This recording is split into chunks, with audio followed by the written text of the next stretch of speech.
Let's make a start. In the back of your handout, you will have a careers talk. That was the talk that was given yesterday by Markan Singh from the Institute of Maths and its Applications. Unfortunately, although he's intended to speak today, he hasn't been able to, and I'm standing in for him. I'm not going to talk to his slides. They're very personal to his career and how he's used maths. I'm going to instead talk on a more general topic about maths and its uses in the wider world. Okay? Ask anyone, what can you do with maths? You get these two answers. You can go into teaching, you can become an accountant. I'm not going to talk about them. Both great jobs, but there's lots of other jobs out there that maths are very important areas that can be used in. For example, just on our doorstep in Newport, the ONSS, the Office for National Statistics, employs 300 statisticians. Every year they're looking to recruit 30 new statisticians just to replace the ones that retire and move on to other jobs. The Welsh Assembly has got its own stats office, a much smaller scale, but they employ a significant number of statisticians, and we've supplied our graduates to both of these organisations over the years. But maths is also used by a wider range of government type of bodies. The Treasury employs lots of mathematicians, but Health Service employs mathematicians and statisticians to analyse their data and to model various situations, like how many beds you need in a particular hospital that's got so many wards. That sort of analysis. Areas of queuing theory and things like that. And we'll have a look at some of those topics later on. Some other big uses of maths are in the sort of area of health. In particular, drugs testing. There are many situations where you've got a new drug, and essentially what you want to do with that is to test it against some old drug. So you've got a new painkiller, and you test, is it better than paracetamol? Or a new cancer drug, and you want to test it against the existing best standard. Now, you don't want to be able to go out and test that on thousands and thousands and thousands of people, only to find it's no good, and lots of people have been put at risk by being a bad drug, or there may be some side effects. So it either may be ineffective or actually dangerous. So you need to test on as small a number as possible. Now also when you test on smaller numbers, the analysis gets harder and harder. Ideally, from a mathematical point of view, you test on millions of people and you get very good answers. So what you need to do is find a fine balance between the small sample sizes and accuracy and risk against damaging or not helping the population. So a lot of call for mathematicians there. Drug companies spend hundreds of millions of pounds to bring a new drug to market, and a lot of that is involved in testing the drug and testing drugs that fail and never get there. So there's a lot of jobs out there in that area, and they're very highly paid jobs, and there's a shortage in that particular area at the moment, and has been for maybe a decade. Other types of maths you can use, this is more just calculus like modelling, is epidemiology. How do certain diseases spread? And there's a very good example of that was the foot and mouth epidemic in this country about 10 years ago now, and that was wiping out the cattle in this country, and the government was killing all the animals on a farm as soon as they found the outbreak, and this went on for I think it was 18 months, and it was just getting worse and worse and worse, and I think at the end something like 3-4 million cattle had been put down.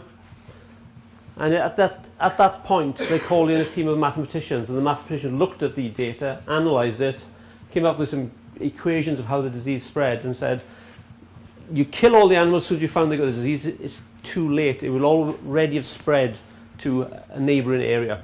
So what you need to do is to kill all the animals on our farm, plus all surrounding farms within a certain radius.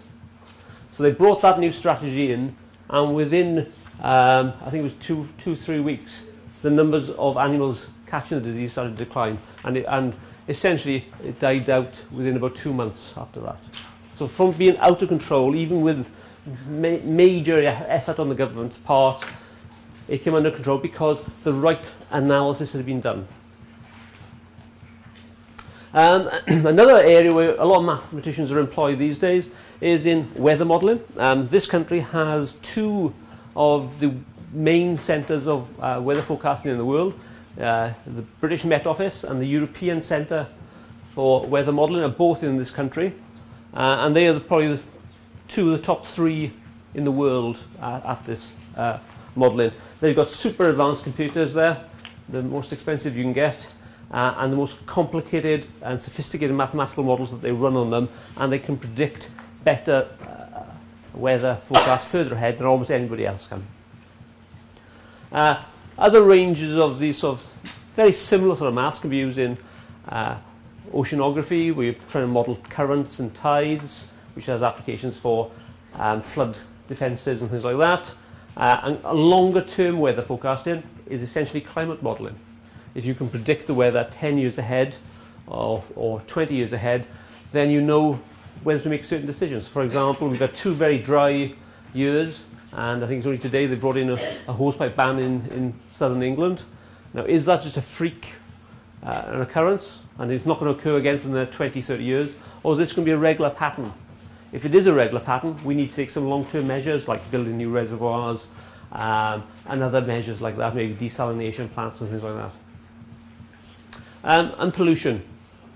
A lot of mathematical modelling has gone on in this area. The ozone layer was something that was modelled, and because of that modelling, we realised that unless you take certain actions and cutting out certain aerosols from cans of deodorant or things like that, we've brought that under control. It's taken nearly 20 years, but without that, things would have been getting worse, and the radiation coming through from the sun would have been harder coming through. We would have to put much more stream block on your skin, even in sort of winter conditions, even in this sort of country. Without that, you'd end up with lots of skin cancers around the world.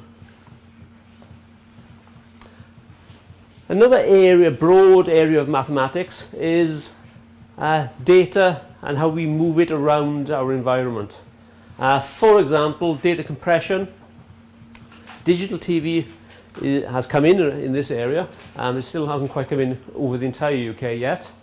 But by bringing in digital signals and using very advanced mathematics to control those signals and compress the information into a smaller space, we've managed to replace the existing channels, BBC1, BBC2, with 5 other channels for each one we've taken away. Or alternatively, you can not replace them with quite so many channels, but you can bring in high definition channels, higher quality channels, more information on them. And that's happened purely because of the mathematics of it. The signals, the electronics, all of that's fairly standard. That's not changed a huge amount. It's the mathematics that's changed in terms of how you squeeze more information, more picture information, into a smaller space. Related to that is the area of cryptography. How do we hide our secrets? Now, most of the time that's been considered by governments and military up until probably the last 20 years. And in this last 20 years, we've all started using cryptography on a daily basis. We may not realise it, but anybody's got a credit card or a bank card with a chip and pin on it. When they go into the bank, there's a cipher built into that chip that guarantees the security of the messages on it. If you go on to the internet to buy something over the internet, another encryption system comes there. So if you ever see HTTP with an S after it, that means essentially that there's a cipher protecting the information that you type into your computer and gets broadcast over wires and radio links to some other center, maybe the other side of the world. That entire link is encrypted to give you a security. Mobile phones. Mobile phones, again, this is a digital technology. It's replaced analog technology. There were analog systems of mobile phones. They're hugely expensive. If you look at some of these very old films, well, not necessarily very old, perhaps, from the 70s, you see people with huge mobile phones.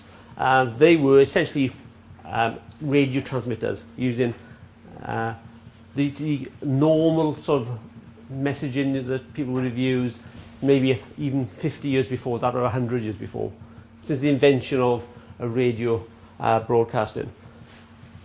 Over the last 20 years, that's all gone digital.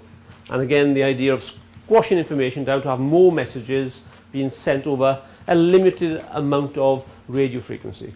That's happened, and we all use it, again, all on a daily basis.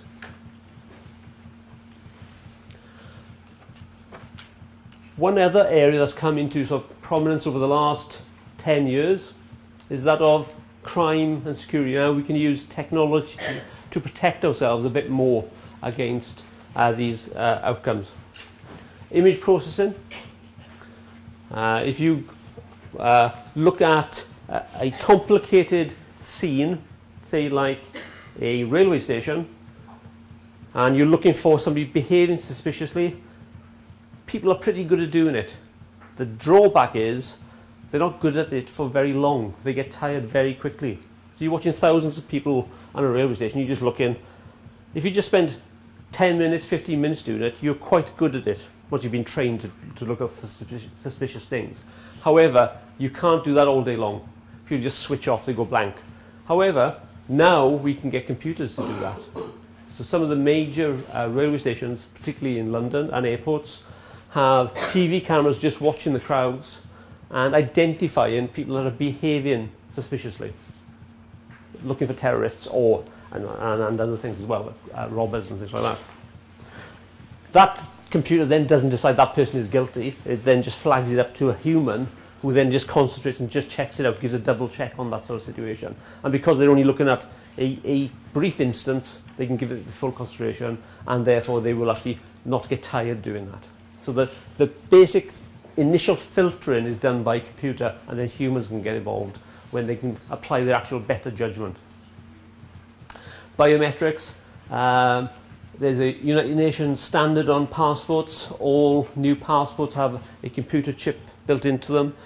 It's I think it's anything that's been issued over the last like 5 years has got one of these built into them. They haven't fully implemented all the systems, but built into there is the capability of recording information like your fingerprints, your irises, the pattern on your iris, that is, and various other factors that would describe us as being us. Some countries are further ahead, but all new passports have that built into them. The Americans are further ahead on this. They're much keener on trying to identify people who are coming into their country. Fingerprints, if you find a fingerprint on something, how do you know whose it is? It's very hard to match that to somebody else's fingerprint. What used to happen is people would look at it and they would look through files and files of fingerprints. A hugely tedious, complicated job. Now, a lot of that's done by computer. At least, again, it's very similar to the other situation in that the initial filtering is done by computer. The last stage is still always done by humans because they got better judgment in terms of really deciding is this exactly an exact match or not. And again, military target recognition. We've all seen pictures of those American missiles going to targets and they're flying down down streets and turning corners virtually. All that's guided by essentially a program built into a computer chip. So that's saying, let's look at this picture, let's use some mathematical tools to identify certain features. Is this a building? Is this a tree? Is this a human being? Is this a car? And once you can identify between them, you can make certain decisions.